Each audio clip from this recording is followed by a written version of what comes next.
दोस्तों, आज हम लोग जो टॉपिक करने वाले हैं ये इंटरव्यू पर्पस के लिए एट द सेम टाइम ऐसे भी सिविल एस्पिरेंट को जानना बहुत ज़रूरी है।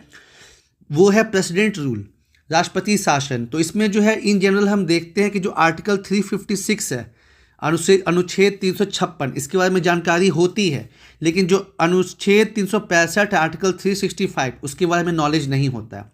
तो चलिए थोड़ा बेसिक से देखते हैं।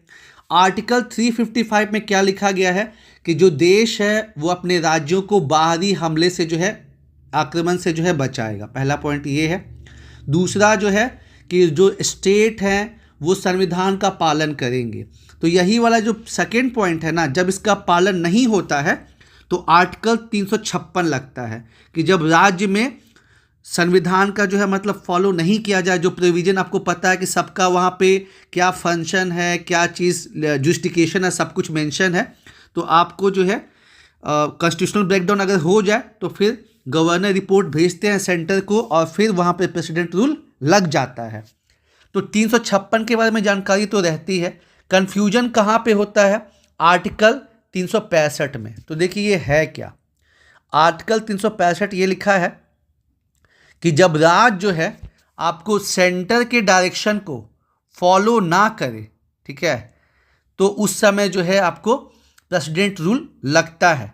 एग्जाम्पल की अगर हम बात करें, मतलब लग जाता लेकिन बच गया, जैसे नागरिकता संशोधन अधिनियम 2019 है, उसको केरला और वेस्ट बंगाल अपोज कर रहे थे, ठीक है। तो उस समय न्यूज़पेपर में आ रहा था आर्टिकल 365 के बारे में, अनुच्छेद 365 के बारे में, कि जो नागरिकता है आपको पता है वो क्या है, वो केंद्र सूची में आता है और उस पे जो है सेंटर का कानून बनाने का अधिकार है ना। और ये एक तरह से जो है सेंट्रल का मतलब ये अधिनियम हो गया। अब राज्य इसको बोल रही है केरला और वेस्ट बंगाल की हम इम्प्लीमेंट नहीं करेंगे, तो ये सीधा सीधा जो है वो सेंटर के डायरेक्शन को फॉलो ना करना हुआ तो आर्टिकल 365 के अंदर जो है वहाँ पे फिर राष्ट्रपति शासन लग जाता। लेकिन वही है, कोविड आ गया और ये मैटर जो है वो साइड हो गया। एक चीज़ और, ऐसे तो गवर्नर रिपोर्ट करते हैं कि हाँ कॉन्स्टिट्यूशनल ब्रेकडाउन हो गया है या सेंटर को फॉलो नहीं कर रही है, लेकिन यहाँ पे एक चीज़ का ध्यान रखिएगा। अगर आपसे क्वेश्चन पूछा जाए कि अगर गवर्नर रिपोर्ट ना करे तो क्या जो है इमरजेंसी मतलब ये प्रेसिडेंट रूल जो है वो लागू हो सकता है, तो आंसर है हाँ, ठीक है। अगर नहीं भी रिपोर्ट करते हैं तो भी अगर प्रेसिडेंट को ये फील होता है कि मतलब राज्य में आइदर कॉन्स्टिट्यूशनल ब्रेकडाउन हुआ है या वो सेंटर के डायरेक्शन को फॉलो नहीं कर रहा है, तो फिर प्रेसिडेंट वहाँ पे प्रेसिडेंट रूल लागू कर सकते हैं। और इसका मतलब क्या होता है? तो देखिए, नेशनल इमरजेंसी जो है, राष्ट्रीय आपात, वहाँ पे विधानसभा भंग नहीं होता है, स्टेट एग्जीक्यूटिव को नहीं सस्पेंड करते हैं। लेकिन जो आपका राष्ट्रपति शासन है वहाँ पे स्टेट एग्जीक्यूटिव मतलब आपके गवर्नर को तो छोड़ दीजिए, गवर्नर तो वहाँ पे रिप्रेजेंटेटिव हैं सेंटर के, तो आपके मुख्यमंत्री along with council of minister ये सस्पेंड हो जाएंगे और जो स्टेट असेंबली है आइदर सस्पेंड और डिसॉल्व हो जाएगी, ठीक है। और जो प्रेसिडेंट हैं उनके बिहाफ पे गवर्नर जो है चीफ सेक्रेटरी के साथ मिल के जो है प्रेसिडेंट मतलब रूल को चलाएंगे। और पार्लियामेंट को जो है पावर होता है स्टेट लिस्ट पे कानून बनाने का, और लिखा वही गया है कि प्रेसिडेंट बनाते हैं लेकिन अप्रूवल कौन देगा? पार्लियामेंट, ठीक है। और जैसे नेशनल इमरजेंसी जो है उसको दोनों हाउसेस से स्पेशल मेजोरिटी से पास होना पड़ता है, 2/3 मेजोरिटी, ठीक है। और 1 महीने के अंदर उसका मैक्सिमम टाइम ड्यूरेशन जो है वो 1 मंथ का है। लेकिन जो आपका फाइनेंशियल इमरजेंसी है, वित्तीय आपात, या जो आपका राष्ट्रपति शासन है, इसके लिए 2 महीने का समय है और सिंपल मेजोरिटी, ठीक है। सिंपल मेजोरिटी दोनों हाउसेज में चाहिए, लोकसभा और राज्यसभा में। और इसमें ध्यान रखिएगा कि जो मौलिक अधिकार है उस पर कोई असर नहीं पड़ता है, जबकि जब फंडामेंटल राइट जो होता है वहाँ पे मौलिक अधिकार सस्पेंड हो जाता है एक्सेप्ट आर्टिकल 20 और 21। लेकिन राष्ट्रपति शासन में ऐसा नहीं होता है, मौलिक अधिकार पे कोई असर नहीं पड़ता है। तो आपको पूछा जा सकता है कि बताइए क्या राष्ट्रपति शासन में मौलिक अधिकार सस्पेंड हो जाता है, ठीक है। या फिर पूछा जा सकता है कि बताइए कि नेशनल इमरजेंसी में और प्रेसिडेंट रूल में क्या अंतर है। तो ये आपको ध्यान में रखना है दोस्तों, जो मैंने आपको बताया कि नेशनल इमरजेंसी में स्टेट एक्जीक्यूटिव और स्टेट असेंबली को डिसॉल्व नहीं किया जाता है, बस पार्लियामेंट को ओवरराइडिंग पावर होता है।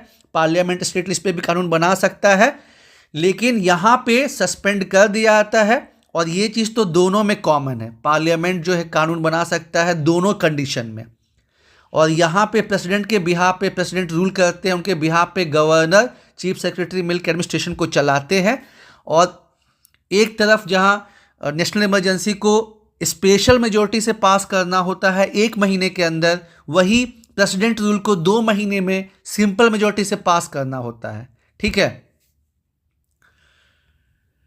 और प्रेसिडेंट इसको अपने भी डिसअप्रूवल जब हटाना होता है तो प्रेसिडेंट इसको खुद भी हटा सकते हैं। जबकि नेशनल इमरजेंसी में क्या है कि लोकसभा से सिंपल मेजॉरिटी से हटाया जा सकता है, और प्रेसिडेंट को पार्लियामेंट से अप्रूवल लेना पड़ेगा उस केस में, लेकिन यहाँ पे ऐसा नहीं है।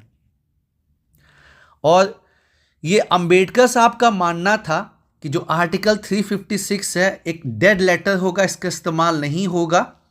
लेकिन हम जानते ही हैं कि अभी तक जो है राष्ट्रपति शासन 125 से ज़्यादा बार लग चुका है। ठीक है, जो भी पावर सेंटर में आती है वो नहीं चाहती कि स्टेट में कोई दूसरा गवर्नमेंट हो, है ना, और इसका बहुत ज़्यादा मिसयूज़ हुआ है। तो इसलिए गवर्नमेंट जो है SR बोमई केस में मतलब वहाँ पे कंडीशन रखी थी कि राष्ट्रपति शासन लगाना कब प्रॉपर है और कब इम्प्रॉपर है।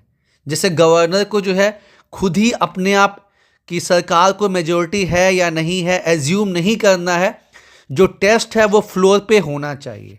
ठीक है, साथ ही साथ मान लीजिए कि कोई इलेक्शन हुआ, स्टेट इलेक्शन हुआ, है ना, और किसी पार्टी को अगर बहुमत नहीं मिला तो गवर्नर को तुरंत जो है वो राष्ट्रपति शासन के लिए रिपोर्ट नहीं देनी है।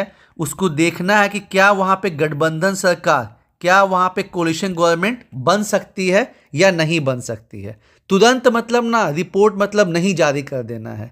या फिर राज्य में जो है कुप्रशासन है, माल एडमिनिस्ट्रेशन, ये बेसिस नहीं बन सकता है कि हाँ यहाँ पे जो है राष्ट्रपति शासन लगा दिया जाए। इन मतलब कहने का यही मतलब है कि SR बोमई केस में चूंकि इसका बहुत ज़्यादा मिसयूज हो रहा था, ठीक है, तो उसमें क्लियर कट गाइडलाइंस रखा गया कि कब कब राष्ट्रपति शासन लगाना सही है और कब कब नहीं है। और वही आपका अगर हम रिसेंट की बात करें तो आपका 2015-16 के आसपास का घटना है कि उत्तराखंड में और अरुणाचल प्रदेश में बीजेपी गवर्नमेंट ने जो है गलत तरीके से प्रेसिडेंट रूल लागू करवाया था। तो फिर वहाँ पे सुप्रीम कोर्ट ने इसी SR बोमई केस का हवाला देते हुए दोनों जगह जो चीफ मिनिस्टर को हटाया गया था उनको वापस से जो है उनको अपना पोस्ट सौंपा था, और केंद्र सरकार को फटकार भी लगाई थी कि आपने जो प्रेसिडेंट रूल लगाया है वहाँ पे SR बोमई केस का पालन नहीं किया गया है। तो दोस्तों उम्मीद है आपको ये लेक्चर क्लियर होगा और आर्टिकल 365 और 356 का जो कन्फ्यूजन रहता था वो आपको क्लियर हो गया होगा। Thank you.